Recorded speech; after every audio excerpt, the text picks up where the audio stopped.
New Thought Media Network proudly presents Lindsay Leimbach, Practicing Infinite Possibilities, Fridays at 10 a.m. Mountain Time, 9 a.m. Pacific.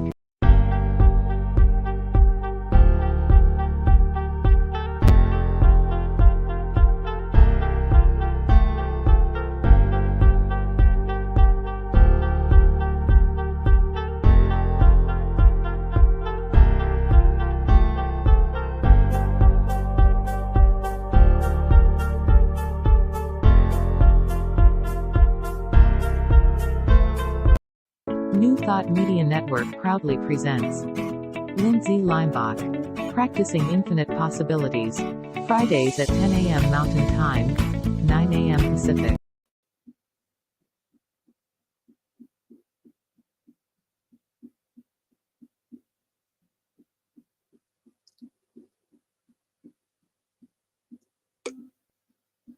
Good morning. There I am.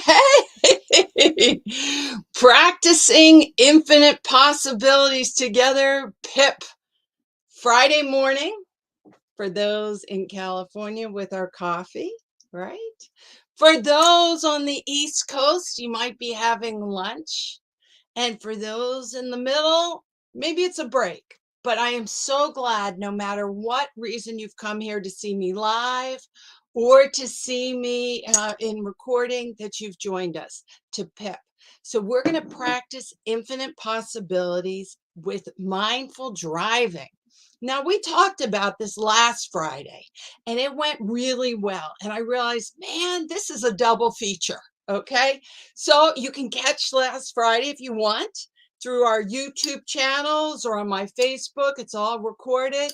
And then also catch today. But today will stand on its own. So what does it mean, practicing infinite possibilities while driving? Hey, Wayne's here from Calgary. My gosh, we got Canada. We're going international, everyone. Thank you, Wayne, for showing up. I totally appreciate it. So what does it mean? Can we become more mindful while driving? Can we actually take ourselves to a higher consciousness while driving? Can we do that? The answer is yes, because we can practice to become higher consciousness. We can practice to become more mindful in everything we do. Absolutely everything you do. And for the majority of us, especially those who live in LA or live in the cities, but also in the countries, you drive a lot. You drive a lot. So let's now think of our car as part of our therapy, part of our meditation, also part of our church, synagogue, or temple. Let's think of it as a sacred place where we can actually learn about ourselves, how we can actually grow. And why can we do this? Well, let's think. Let me just say this real quick. Shout out to Rev Melissa. I love her. I watch her on New Thought Media Network at 7:30 every morning, our time, and I highly recommend. And she said this morning, this wonderful quote. I wrote it down to make sure. Most men lead lives of quiet desperation and go to their grave with the song still in them, by Henry David Thoreau. Most men lead lives of quiet desperation. Sad, but I think it's true. Most people do have that quiet desperation inside of them, and they can mask it. They can mask it. They can put on the smile. They can say, hey, when everything is going really well, I'm happy. But when things aren't going well, this angst comes out of them, this feeling, something, dread or suffering or loneliness, or I don't have enough, or I'm not lovable enough. That kind of comes out of them when things aren't going perfect, or they're not at happy hour, right? Or vacation in Hawaii, when things aren't rolling their way. And it's because we've talked about in the brain, we have the lower brain, the middle brain, and the upper brain. And who we are is in our subconscious mind. So if everything is fine, we can mask it. But if it's not fine, then that starts leaking out. Those feelings of dread or unworthiness start coming out. Now, why am I bringing that up when we're in the car? Well, a car, when we're driving, really is almost like a lie detector test. You really get to see how people are feeling when they're in their car. You're with your buddy or your spouse, and they're all like, "Oh, everything's fine." And then they start driving, and someone cuts them off, and they're like, "Oh my God, I can't believe it." Or they end up getting into a traffic jam, and they're going, "Ah, it always happens to me. This is such a victim, attitude. I can't, they don't say victim, but they're acting victim, right? So that comes out. All this feeling of unworthiness and people not respecting them and people you cutting them off and making life and I can never find the right parking spot. All that starts leaking out when you're driving a car. I mean, I have been with some people that I think are just the calmest people in the world, and all of a sudden they start driving and they're a different person. How many people have had that experience? They're a different person. How about you? You're like, I'm so happy, everything's fine. And someone cuts you off, and all of a sudden this rage or this anger starts coming out. Well, what the car is doing, it's kind of gives people this false sensation that they're in this shelter, this underneath, and they relax into it and they let go of all their masking. And then how they feel kind of starts leaking out. The caveman brain starts coming out. And I think of the caveman brain as being that lower human nature brain. And I have a really good slide for the caveman brain. Let me just show it to you right now. Thank you so much, Audra. I really appreciate it. She and Laura are my producers, and I just shout out, you guys are awesome. This caveman brain we all have inside of us, and it's in animals. It's in anything that is really living, mammals and so forth, but reptiles. And it's really keeping you on survival. It wants you to feel safe. It needs to make sure you eat and make sure that you get some rest and you can sleep. Make sure you propagate, right? So that's in that caveman brain. All dogs, all horses, pigs, rats, rabbits, we all have this. In human nature, because safety and survival and eating and sleeping and propagating, how we do that in our culture comes out being more powerful. So we want to have power. That makes us feel safe. It makes us feel like we can survive. We got the biggest stick, people will leave us alone, right? So that's a caveman point of view. But we don't carry big sticks anymore. What we carry is a lot of money. If we can show we have a lot of money, people kind of clear out. It gives us that sense of power. So instead of in a caveman, this big stick that you have, they say, I'm going to whop you to keep me safe so I can keep my food and I have a place, shelter to sleep, and I'm able to propagate and keep my spouse or whoever I'm sleeping with. Instead of having the stick, I'm going to have money. And that's what the role of money tends to be in our culture. Now, I'm not saying always, but I'm saying if you're thinking from the lower level, that caveman thinking, that's where it comes from. And then another thing that caveman thinking does in our culture is squirreling away. So, hey, Jackie, glad you're here. Good morning. Good morning. So we start squirreling things away. Think of how a squirrel ends up putting stuff away, berries, and puts nuts in and nuts in and nuts in. Well, it's so that they can feel safe for when it gets tough in the future. They feel really, they look around, they go, oh, I have enough toilet paper. Remember when everyone was squirreling toilet paper and paper boxes? They have enough of that. That's caveman thinking that there isn't enough in the world. I need to have more money. I need to have more cars. I need to have a bigger house. I need to have whatever, more clothes, more red sweaters, more shoes, all those possibilities. It makes you feel secure. And it's really rooted back into that caveman thinking. And then the other part of caveman thinking that you see in our culture a lot of times is the outward show. You know how lions, they put up their mane to show how they have powerful, or peacocks, they go up, or if a cat gets bigger, right? The back of a cat gets bigger when it gets scared, it looks bigger. Well, that's what we tend to do too. We buy fancier cars, bigger houses. More is better, more is better. And what we're doing is roostering, like a cock-a-doodle-doo rooster, putting up our feathers saying, look how powerful I am. And you do that to show the world that you're powerful, because inside you can't handle being humble. You can't handle being low key. You can't believe that there's enough inside of you. So you rooster out. Now, these are all caveman thinking. And this comes into our society a lot. So practicing infinite possibilities with driving, think about that. When you're in your car and you go into caveman thinking, you're thinking, I better be safe and everybody has to clear out of my way, right? And all of a sudden you feel powerful.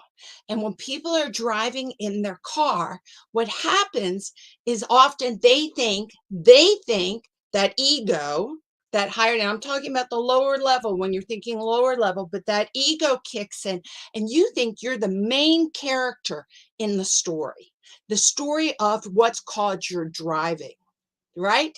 And everybody else better clear away. The lights better change for you. There better not be any backup anywhere. And that is when that gets threatened. Because remember, I told you caveman thinking, the human brain at a lower level always wants to feel safe. When that gets threatened and you let go of the higher level of thinking, which has impulse control, compassion, empathy, being able to observe other people's point of view, when you let that go, and you go into I don't feel safe, and you already don't feel safe in this world, you don't feel like you have control in this world, and you want to have control, and someone just cut you off, then you get pissed. How dare they cut me off? Don't they know that they're being unsafe? They're threatening me. So someone who feels like they have control inside and someone cuts them off. When you practice mindfulness, when you practice saying someone you can see wants to merge in, you don't start tailgating and not letting them in. How dare they want to get in front of me? You give them space. You give them gratitude. Well, maybe they need to go to the hospital. Maybe they need to get home because the babysitter is, clocking away. You don't know what's going on in their life. Don't assume that you know what's going on in their life.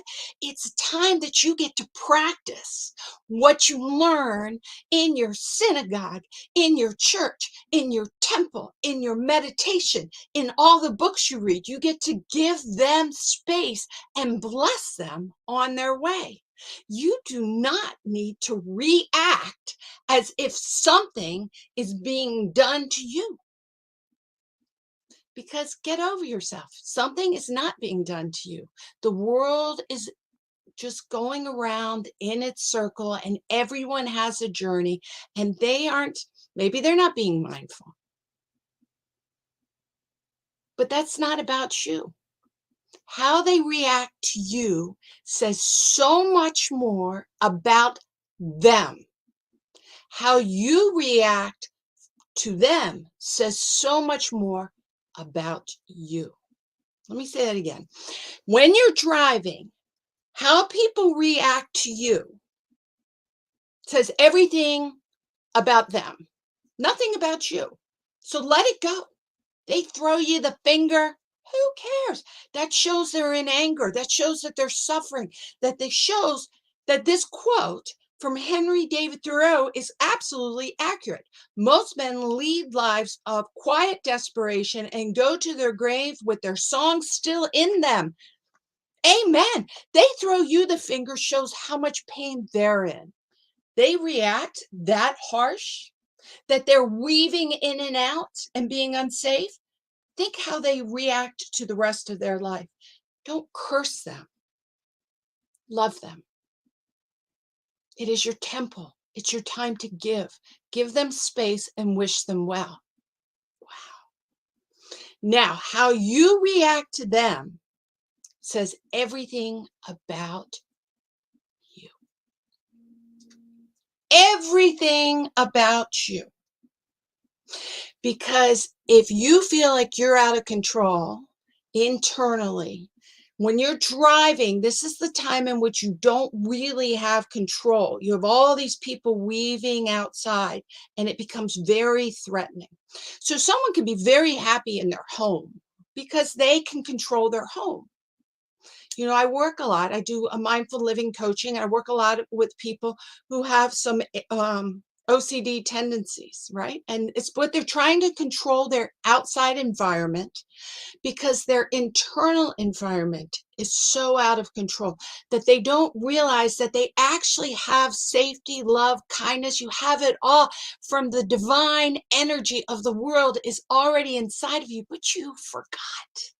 So we work on that.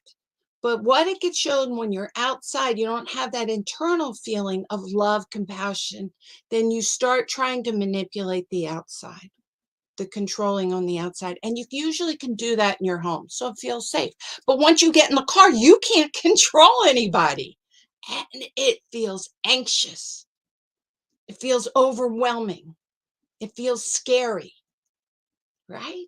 So really, when you're driving the car, it's telling you how you're feeling. If you're feeling lacking inside, you're going to feel that while you're driving the car as reactions happen to you.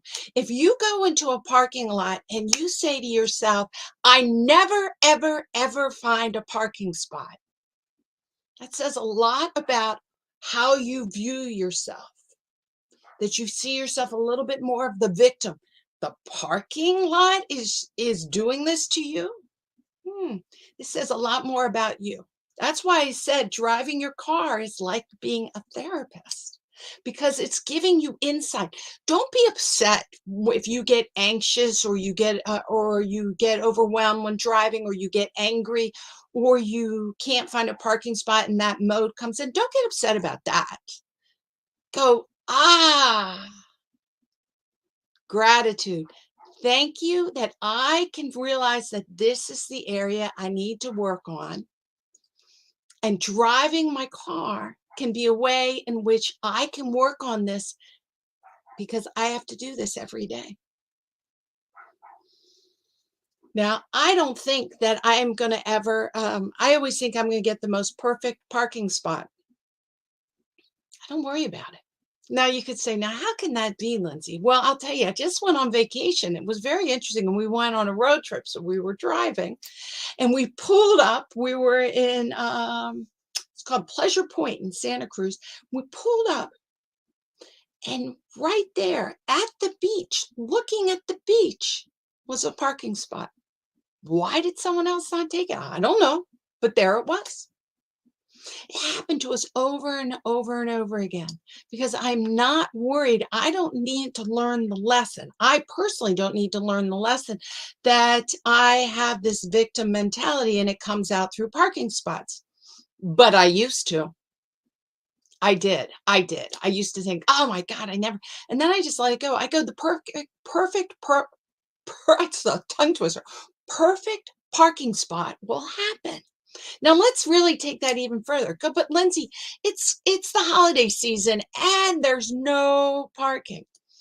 I still think the perfect parking spot happens, even if it's a mile away.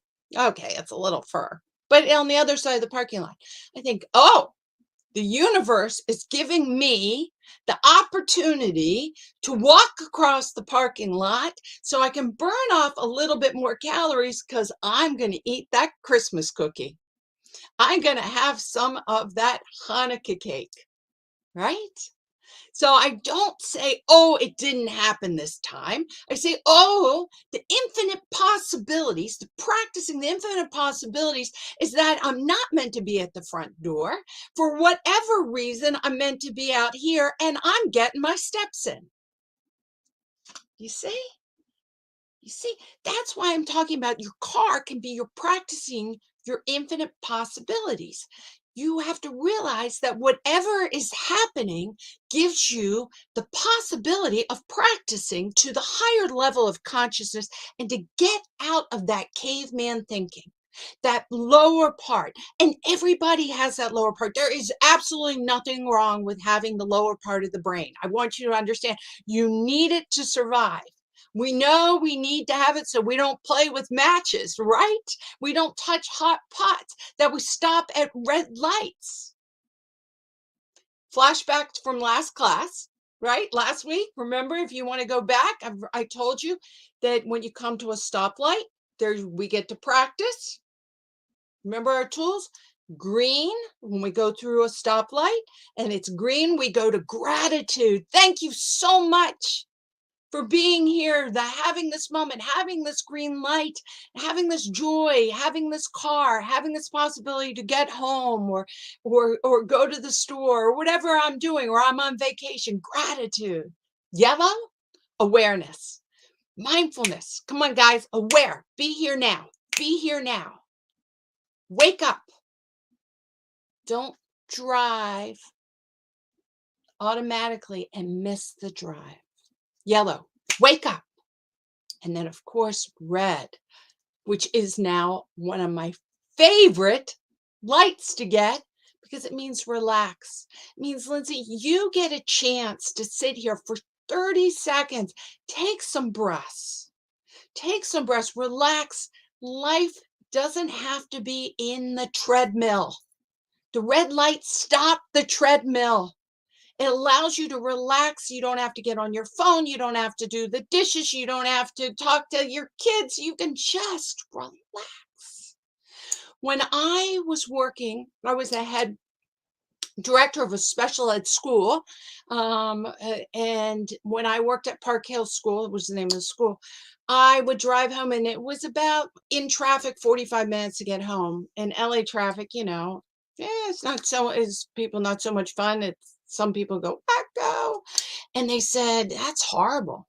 I said, oh no, I love it. They said, you love driving home in this traffic?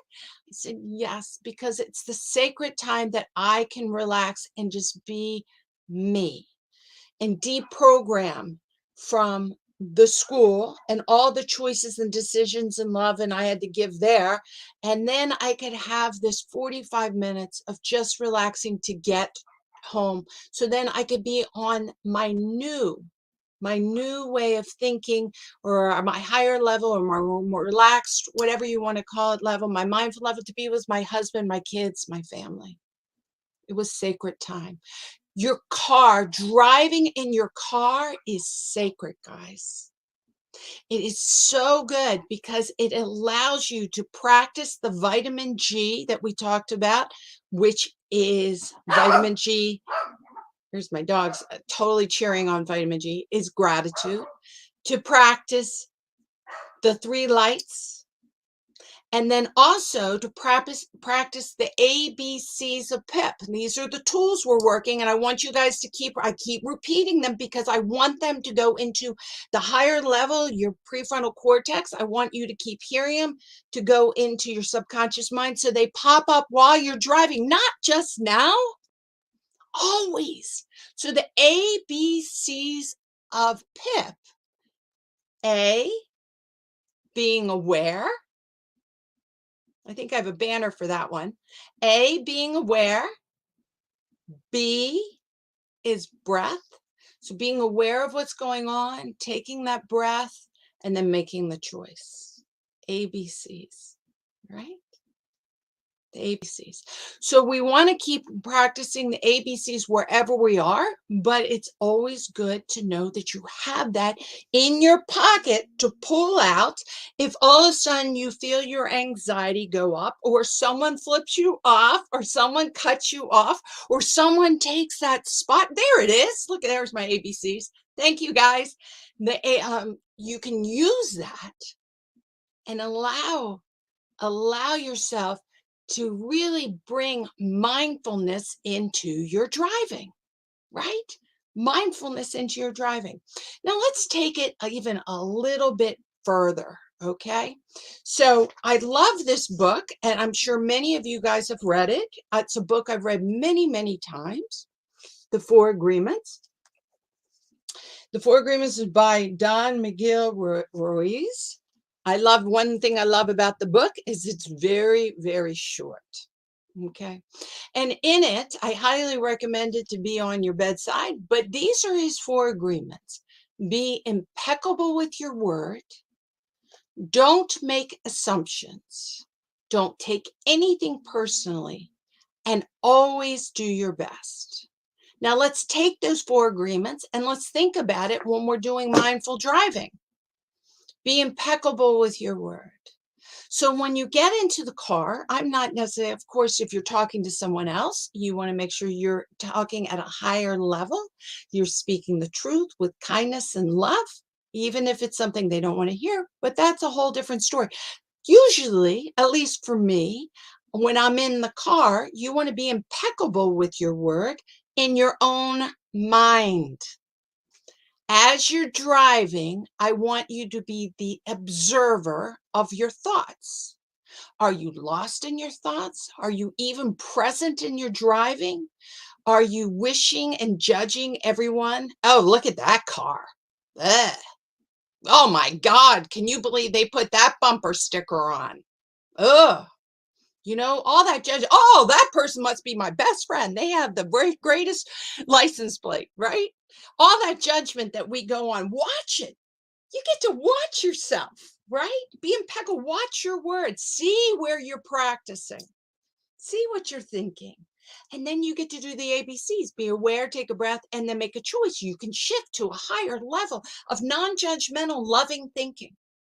Number two, don't make assumptions.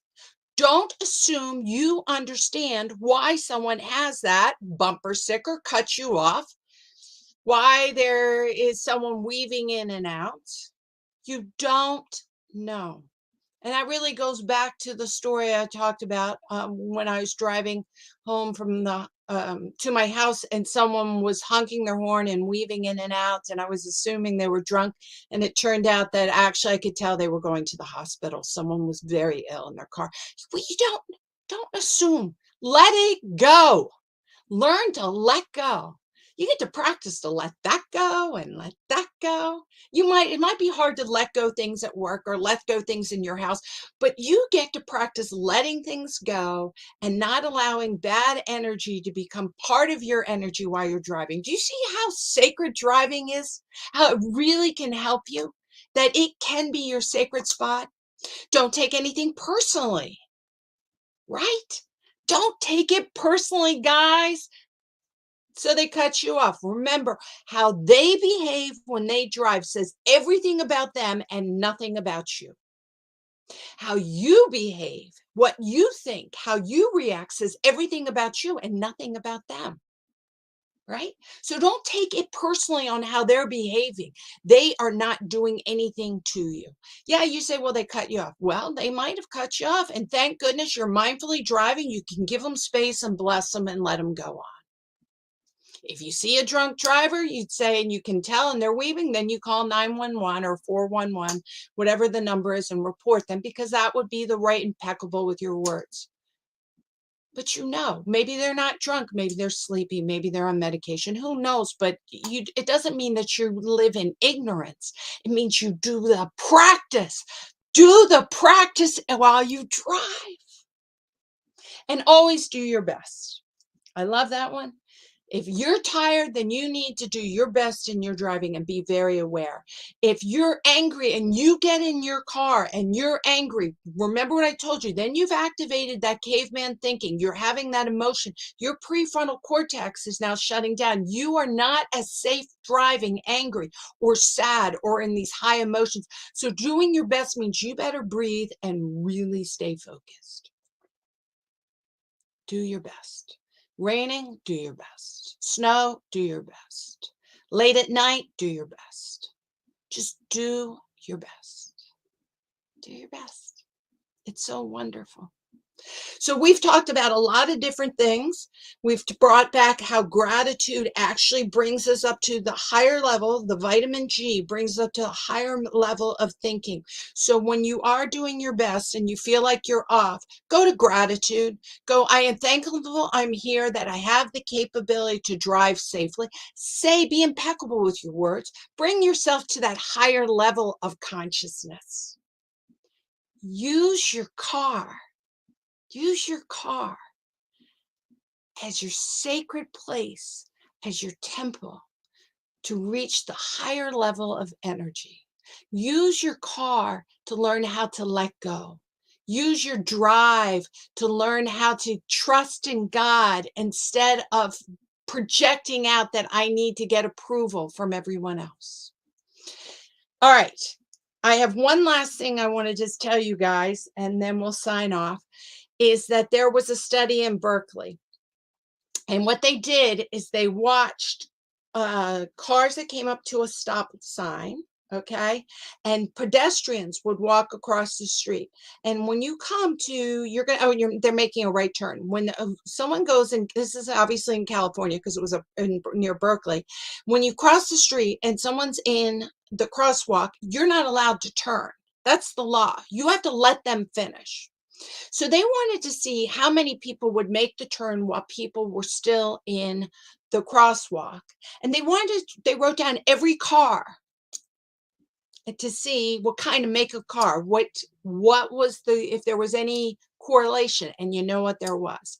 It turned out that people that had wealthier cars, like, I don't know if the car is wealthy, more expensive cars, high-ender cars, would cut in front or actually break the law and turn while someone was in the crosswalk. 50% more times did they make that turn. Think about that. So there's been all these studies out of Berkeley, and you could write studies in Berkeley, Google it, about money and how people, they end up feeling entitled when they have money, or they feel like they're projecting money, so forth. And it doesn't mean that money's bad. Please know that. This is all in your own belief system. But what it's saying is it's triggering that caveman thinking, that you feel powerful and entitled, and you are losing yourself in that caveman thinking and not the prefrontal cortex thinking. Does not mean that people who drive nice cars are bad people.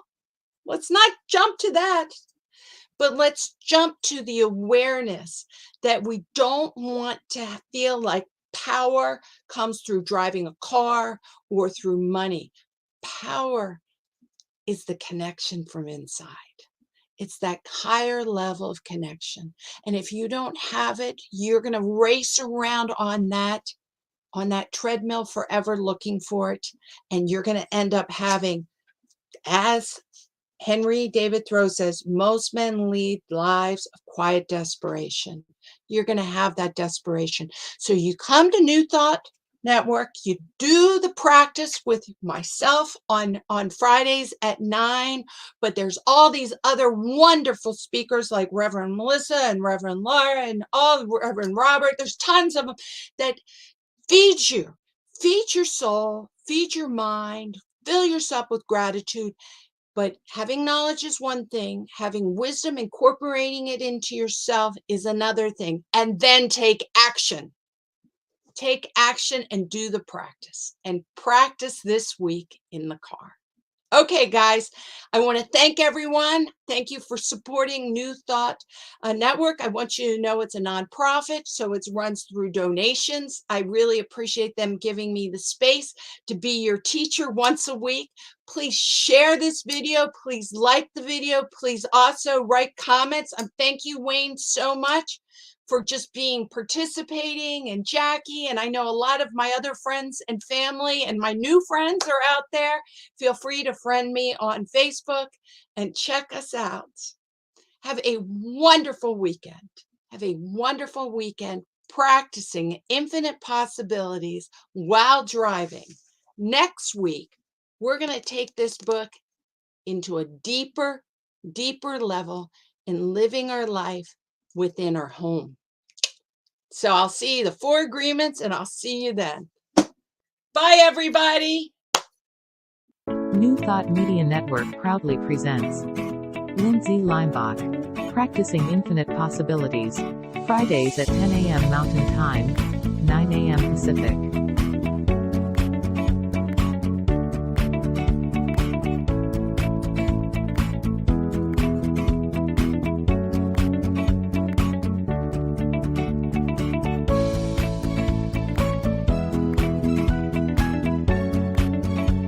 And now, here's Lindsay.